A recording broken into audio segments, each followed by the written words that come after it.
2023년에 새롭게 개정된 새로운 전문 인력 이민법에 관해서 소개를 시켜드리려고 합니다.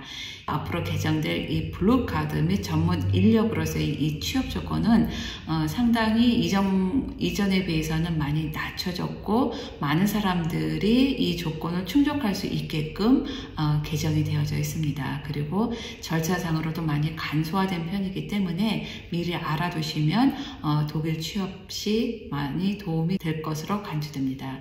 이전에도 이러한 법률이 있었지만 크게 사용을 하지 못하고 있었고 여러 가지 문제가 있었습니다.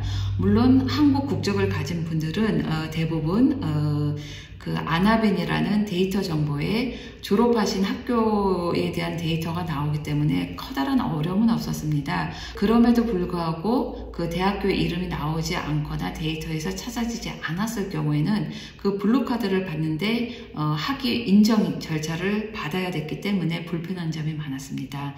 그래서 이 새로운 법령을 통해서, 그 개정을 통해서 이 전문 인력의 그 전체적인 그 이민을 간소화하고 그 행정 절차도 수월하게 하고 가족들도 많이 들어올 수 있게끔 그 기초를 마련하고자 함이 그 의미이고요. 이전의 행정 절차는 투명하지 못한 부분이 없지 않아 있었습니다. 그래서 이 부분이 많이 보완이 된 편이고요. 그리고 가장 커다란 문제, 그 프로세스가 너무 오래 걸렸습니다. 물론 이전에도 전문 인력을 위한 그런 가속화된 그런 단계, 그 절차가 있기는 했지만 제대로 잘 사용이 되지 않았는데, 이번 개정을 통해서 이 프로세스를 조금 더 가속화시키고자 하는 것이 주 목적입니다. 한국 국적을 가진 분들은 사실 독일에서 취업비자를 받는 것이 다른 국가 국적을 가진, 예를 들자면 중국 국적을 가진 근로자들보다 훨씬 더 수월한 편입니다. 왜냐하면 기본적으로 독일에서는 그 노동시행령에 규정되어 있지 않는 업무를 할 수가 없습니다. 외국인 같은 경우에는. 하지만 한국 국적을 가진 분들은 전문 인력 이외에도 기타 다른 그 부수적인 취업도 가능하다라고 명시되어져 있기 때문에 굳이 전문 인력이 아니더라도 취업 기회는 독일에서 제공이 되고 있는 편입니다. 그럼에도 불구하고 전문 인력으로 취업비자를 신청을 하는 것은 여러모로 유리하기 때문에 이 부분에 대한 조건을 다시 한번 짚고 넘어가는 것은 여러모로 유용하다라고 봅니다. 우선 이 전문 인력 이민법에 의하면 첫 번째 중요한 개념, 숙련된 노동력입니다. 과연 이 숙련된 노동력이라는 것은 무엇인가? 새로 개정된 이 법에 의해서도 이민의 중심 요소가 바로 숙련된 노동력입니다. 이를 통해서 이전에는 이 숙련된 노동자가 본인이 증명을 할 수 있는 숙련성에 관련된 일자리에서 일을 하게끔 되어 있는데, 독일에서 이 독일 자격, 그리고 독일에서 인정되는 자격을 가진 제3국 출신이 이제는 그 모든 자격, 모든 적격한 직종에서 일을 할 수 있도록 허용을 하게 되었습니다.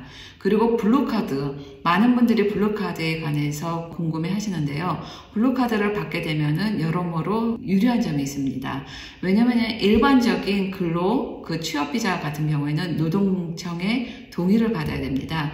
하지만 블루카드 같은 경우에는 노동청의 동의 없이도 그 외국인 관청 자체 내에서 그 조건이 충족이 됐을 경우에는 블루카드를 발급을 하고 있기 때문에 이 블루카드의 조건이 되는가 되지 않는가, 특히 새로 개정된 법에 따라서 한번 체크를 해보시는 것은 여러모로 도움이 될 겁니다. 이것은 가족 동반할 때도 유리하고요. 그리고 영주권 신청할 때도 유리합니다.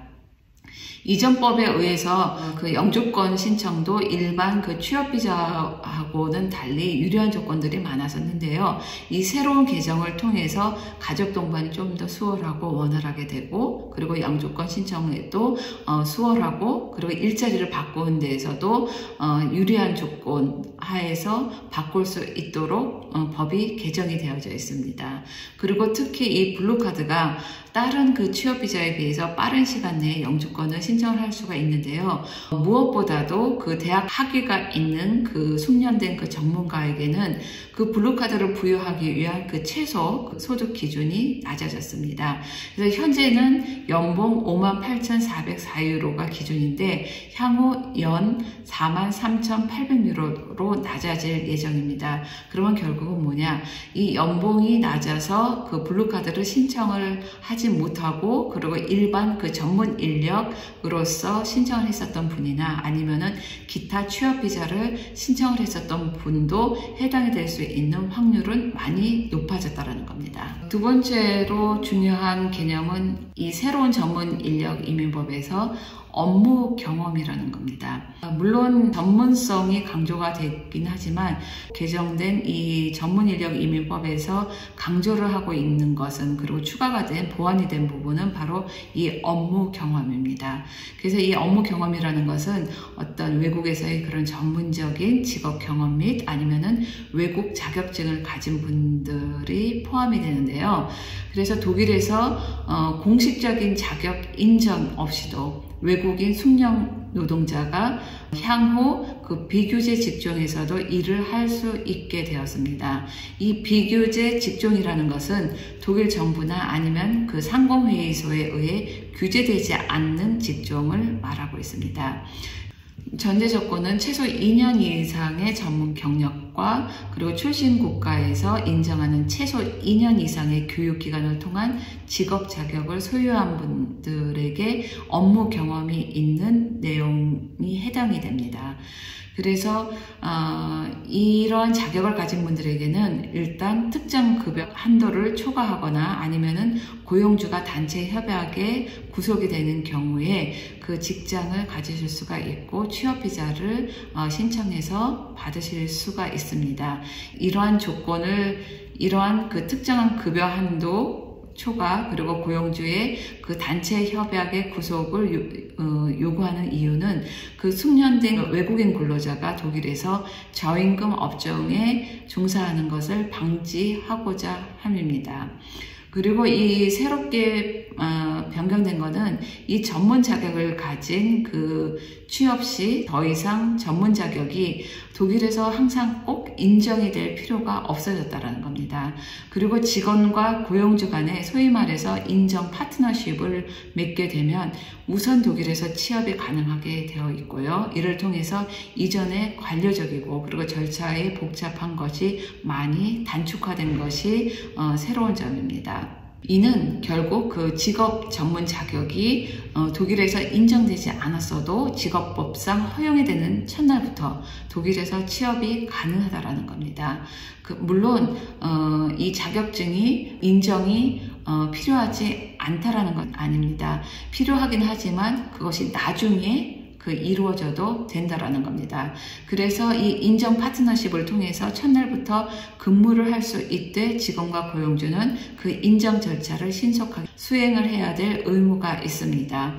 이 방법이 유리한 것은 뭐냐면 예전에는 미리 그 인정된 그 절차를 밟아야 되기 때문에 시간도 많이 길어졌었고 그리고 나서 그 인정을 받지 못했을 경우에는 다시 돌아가야 되는 그런 비자를 받지 못했었는데 이게 나중으로 미뤄짐으로 해서 미리 일을 할 수 있는 장점 그리고 나서 절차가 대폭 간소화되었다는 것 그리고 절차가 많이 단축되었다는 겁니다. 따라서 새롭게 개정이 된 것은 독일에서 인정되는 자격증 없이도 외국인 숙련 노동자는 향후 독일에서 일을 할 수 있게 되었고 그리고 미리 그 인정 절차를 받을 필요가 없어졌다는 겁니다. 그러나 숙련된 그 근로자에게 그 노동시장에서 장기적인 전망을 제공하고 그리고 저임금 부분에서 머무르는 것을 방지하기 위해서 특정한 그 급여 기준이 있는데요. 기준은 항상 충족이 되어져야 되고요. 그리고 이 최저 금액에 도달하지 못했을 경우 그리고 직업 자격을 계속 인정을 받아야 하는데 그 인정을 받고 나서 일을 할 수 있는 것이 아니고, 왜냐하면 이 절차로 인해서 자꾸 취업이 지연이 되고 있기 때문에요. 이렇게 취업이 지연이 되지 않게끔 하기 위해서 만들어진 것이 바로 고용주와 직원 간의 소위 말하는 인정 파트너십입니다. 이 인정 파트너십을 통해서 먼저 일을 하게끔 하고, 그리고 나중에 그 인정 절차를 밟아서 그 제출을 하게끔 할 의무를 만들어낸 것입니다. 이 새로운 전문 이민법의 세 번째 커다란 기둥을 차지하는 개념은 잠재력이라는 겁니다. 그래서 어느 정도 잠재력이 있는 근로자에게 그 취업 기회 카드를 제공을 하는 시스템인데요. 그래서 독일에 아직은 고용계약은 없지만 최소 2년 이상의 외국에서의 그 직업 자격증을 소유한 제3국 출신자에게 독일 현지에서 일자리를 찾을 수 있는 기회를 제공을 하는 겁니다. 그리고 이 기간 동안 외국에서 딴 그 전문 자격 인정을 위해서도 사용을 할 수가 있습니다. 이 소위 말하는 그 새로운 이 기회카드라는 것은, 이 기회카드를 받게 되면은 최대 1년 동안은 구직 활동이 가능하고요. 그리고 구직 활동 동안 체류만 가능한 것이 아니라 최대 주 20시간 동안 고용이 허용되고요. 그리고 2주 동안 미래의 그 고용주와 수습 고용이 허용된다라는 것이 새로운 것입니다. 그래서 이 시스템을 통해서 교육 훈련을 받기 위한 입국 요건을 완화할 예정입니다. 이 기회카드를 발급을 받을 수 있는 대상자는 우선 그 투명하고 그리고 비관료적인 포인트 시스템에 따라서 선정이 될 예정입니다. 그리고 적어도 6점을 필요로 하게 되는데요. 그 선발 기준은 여러 가지 그 자격증 아니면은 언어 능력, 그리고 업무 경험, 그리고 독일과의 어느 정도의 관련성이 있는가, 그리고 연령 포함해서 대략 10가지 특성을 기준으로 매겨지게 됩니다. 여기에서 특이한 점은 뭐냐면, 예전에는 독일어를 필요로 했습니다. 하지만 이제는 국제화 시대의 흐름을 타서 영어도 기준이 되고 있습니다. 따라서 독일어를 하지 못하고 영어만 할 수 있을 경우에도 한번 지원을 하실 가능성은 충분히 있다라고 봅니다. 왜냐하면 적어도 6점이 필요하다라고 했는데 다른 부분에서 6점을 모으실 수는 있거든요.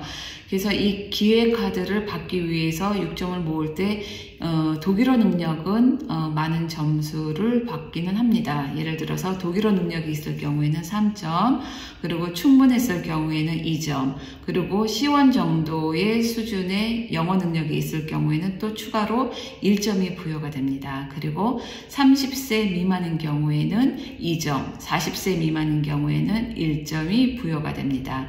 그리고 그 자격증을 취득할 경우 독일 자격증하고 동등한 것으로 인증되는 전문 자격증이 있을 경우에는 최대 4점까지 부여가 됩니다.